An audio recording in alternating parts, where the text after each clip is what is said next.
Hey, how you doing? Justin here. Today we are going to be checking out side sliding, which is all about approaching a chord from a semitone below. We're going to be mostly using a ninth chord for this particular lesson, but you could use any chord shape at all. Just be aware that chords that are really big and stretchy are sometimes very difficult to slide. So by all means try other chords. You should be trying all sorts of other chords, minor chords, dominant chords, different shapes, whatever you got your fingers around. You know, really you should be exploring as much as you can. But let's start off by keeping it simple and looking at our ninth chord, which is something you should have been using quite a lot if you've been following the course along so far.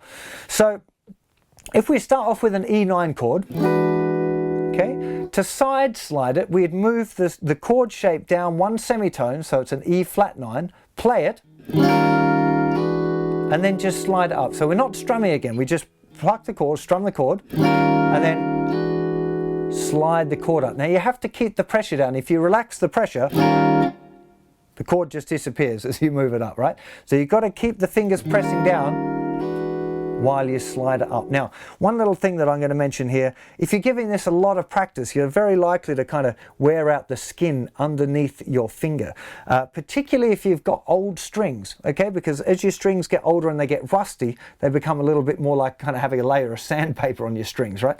So if you're going to be doing this a lot of practice, you might want to be changing the chords more often, okay? Using stuff like an E7 sharp 9, because that's using the fingertips, might be a nice comfortable way around it, and or make sure that you've got fairly new strings on your guitar, because that definitely makes a bit of a difference, okay?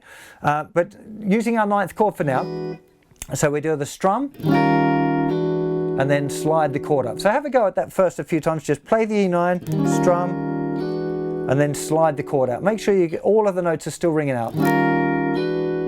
Usually in funk we're more concerned with the thinner 4 strings, but you know, see if you can get them all ringing out. It's a good exercise. Okay?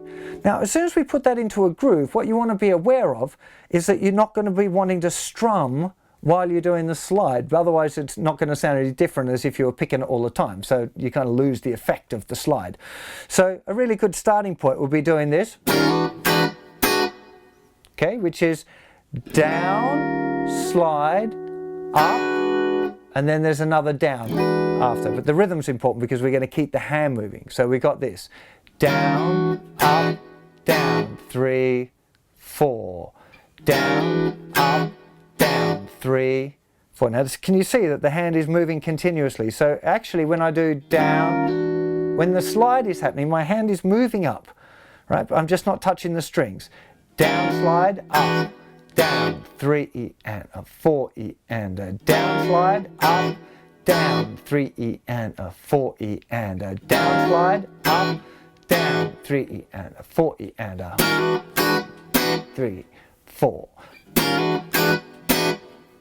Okay, you get the idea? 3E and a 4E and a 1E and a 2 and 3, 4. Now there's lots of different ways of doing this. It's just an exercise to kind of get you started. But it's really important that you're trying to keep that hand moving. You know, you don't... One of the things that it's kind of difficult for me is that to explain with this is because I want you to keep the hand moving all the time. But if you're watching me do it, sometimes I won't keep it going all the time. But very often I'll keep the movements, but they'll just be really small, so that it might look like I'm not. You know, so say I've definitely noticed that with other great funk guitar players or guys like Stevie Ray Vaughan or whatever. Even if it looks like their hand's not really moving much, there'll still be a little bit of that feeling of it, so it's still keeping that funky feeling all the time. It's a pretty big deal, I think, and it really helps you lock in, especially as you get into more complicated grooves. You want to be training that hand up to be, you know, nice and consistent. So have a go at doing that first. So 3, 4, 1E and a 2 and 3E and a 4E and a 1E and a 2 and 3E and a 4E and a... If you want to put in some extra,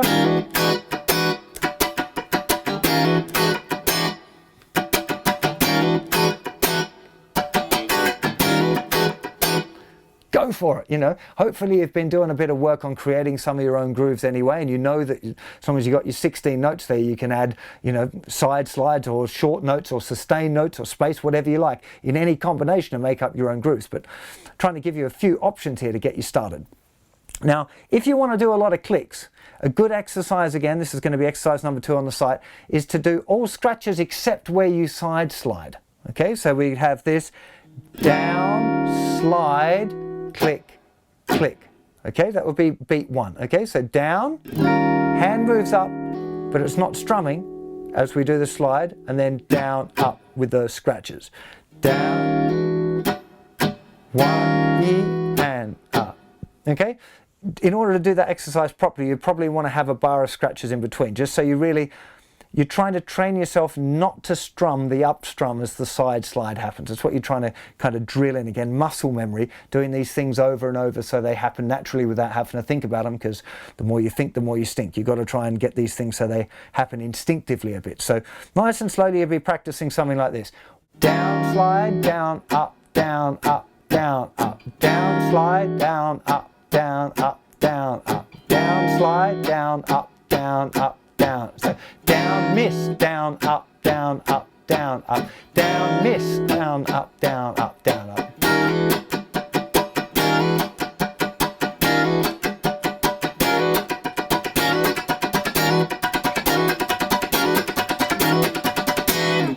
Okay, really, really important that you try and get into that habit of, as it's sliding, your hand's going to come up, but it's not touching the strings, okay? So it shouldn't affect whether you're doing hits or scratches in between anything. Just really try and keep it so that as you're doing the slide, your strumming hand's not going to start interfering. So when you feel kind of confident with the technique of doing the side slide, I've got this now, what's exercise number 3 on the website, which has got 3 side slides in the bar, which is maybe a little bit excessive, but it makes it for a really, really good exercise. You can do it straight without any scratching going on, or with some scratches, but let's start off by putting no scratches in at all. So you'd get something like this, 3, 4.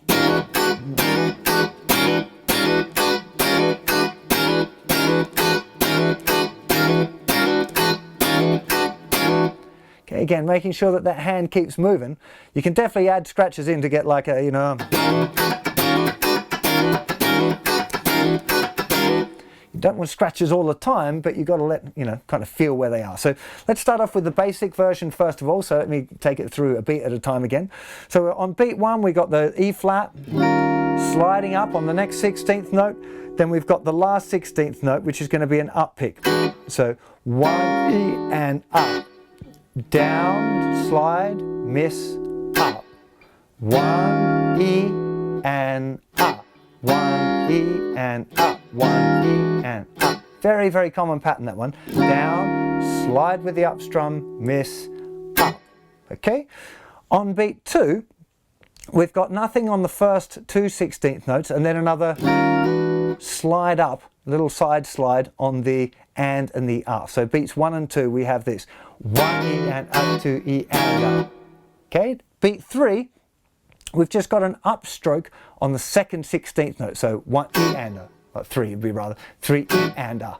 Okay, so now up to beat 4, so beats 1, 2 and 3, nice and slow. 3 E and a, 4 E and a, 1 E and a, 2 E and a, 3 E and a. Again, 3, 4, 1 E and a, 2 E and a, 3 E and a. Okay? Again, if you get on the website and see this written down in front of you, it's a lot easier to kind of make sense of it than even doing it slowly like this. Hopefully doing it slowly like this is helping, otherwise I wouldn't waste my breath and your time. But okay, on to beat 4 is, okay, which is happening on the 4 E and a. Okay, so the whole groove now, so that beat 4, in case that was going a little bit quick, is a side slide on the 4 E and a. Okay, whole bar now, the whole groove. 3 E and a, 4 E and a, 1 E and a, 2 E and a, 3 E and a, 4 E and a, 1 E and a, 2 E and a, 3 E and 4 E and a, 1 E and a, 2 E and a, 3 E and a, 4 E and a, 1 E and a, 2 E and a, 3 E and a, 4 E.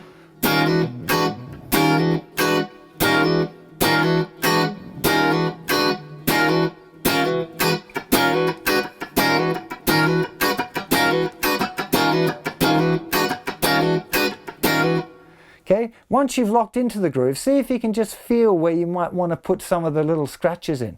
Don't want to do it too much, and you want to be able to control it a little bit. So see if you can gradually try and change it up a little bit to make it into your own kind of a groove. I think that's a very solid approach. Now, so far, all of the side slides that we've done have been with starting with a downstroke, but you can start with an upstroke too, and this is going to be example 4 on the website. Although it does feel a little bit awkward for most people to suddenly be starting with an up strum for the chord after you've had a gap. But it's not particularly difficult. It's just if you've only got used to doing it starting with a down strum, it feels a bit awkward. So this is a good exercise to be doing. So we got this.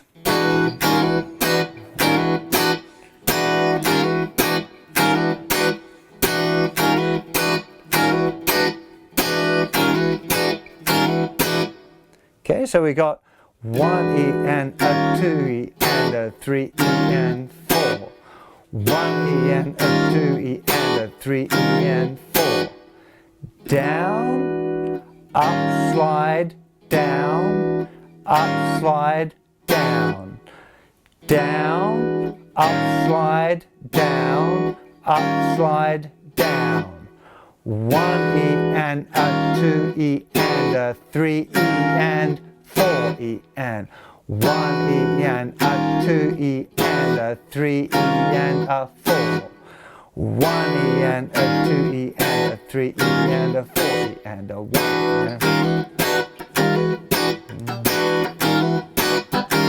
Again, no scratches. Awesome.